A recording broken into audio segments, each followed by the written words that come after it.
So a couple months ago, I was listening to this podcast by Alex Hormozi and Chris Williamson, and during the podcast, they mentioned this rat experiment that was held. And in the rat experiments, they were basically testing how two different variables affected the performance of the rat. By performance of the rat, I mean how fast he was, how quickly he pushed the wheel that he was in. And the two variables that they tested were, number one, they put a cheese in front of him to see how something that he desired, that he wanted, a positive stimuli, how that affected his performance to push the wheel. And then they basically did the same thing, but this time they put the smell of a cat behind the rat. So they wanted to see how the rat would react out of fear, right? Out of the fear of getting eaten by the cat that he thought was behind him, versus how the rat would perform simply by having something that he wanted in front of him, the smell of cheese. Now, which one did you think made the rat push harder? Fear. They discovered that fear was the most powerful motivator. And just a week ago, when I ran my first marathon, I was able to witness how fear drove out the best performance in me. Now, going into the marathon, I didn't actually have like a set target pace that I wanted to hit. You know, my actual goal was to seek that feeling of gratification that could only be achieved by one knowing that one set his absolute best. You know, that's what I was seeking. That's what I was chasing.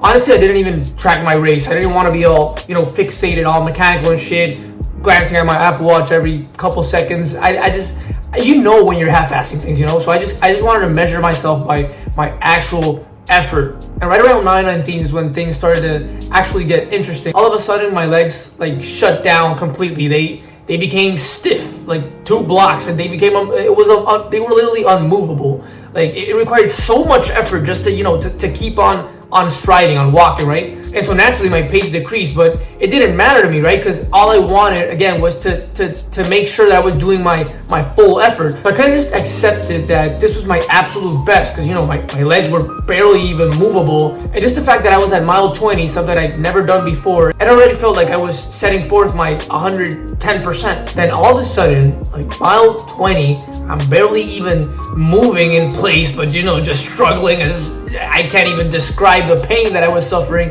I hear these steps crawling behind me, just closing in on me. And I turn to my right, and it's this blonde, professional looking woman, all chill, just cruising by me. And it turns out that this woman was a pacer. Now, for those of you who don't know, a pacer is basically someone whose sole job it is to complete the race at a certain time. I don't know if they're volunteers or they're employed by the actual marathon, but they carry around tags that basically say at what pace they will finish the race. So they're 4-hour pacers, 5-hour pacers, 6-hour pacers. And as this woman crosses me by, all effortless and shit, and I see the tag that's on her head, I see 4 hours. Something clicked inside me. My goal changed. I wasn't longer going to do this because I wanted to find that gratifying experience and I wanted to do my best. No.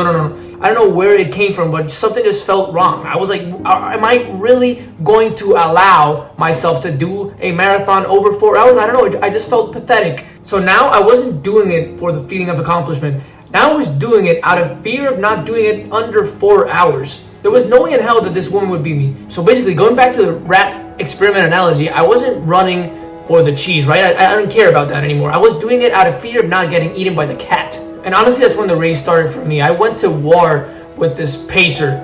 So 5 seconds ago, I was barely able to move, and now I was literally competing the last 6 miles, every single second, running at a high speed with this woman, and it felt horrible. It was literally hell. I wanted to quit every single second, and it's like it was being tested in real time, exactly the same way that the rat was, and literally the same context. And I was running, and I had this woman breathing down my neck. My fear was in my neck, closing in on me, and I just held on, and I know for a fact that if I didn't have fear, if I didn't have the cat chasing me right there and then, I would just throw in the towel.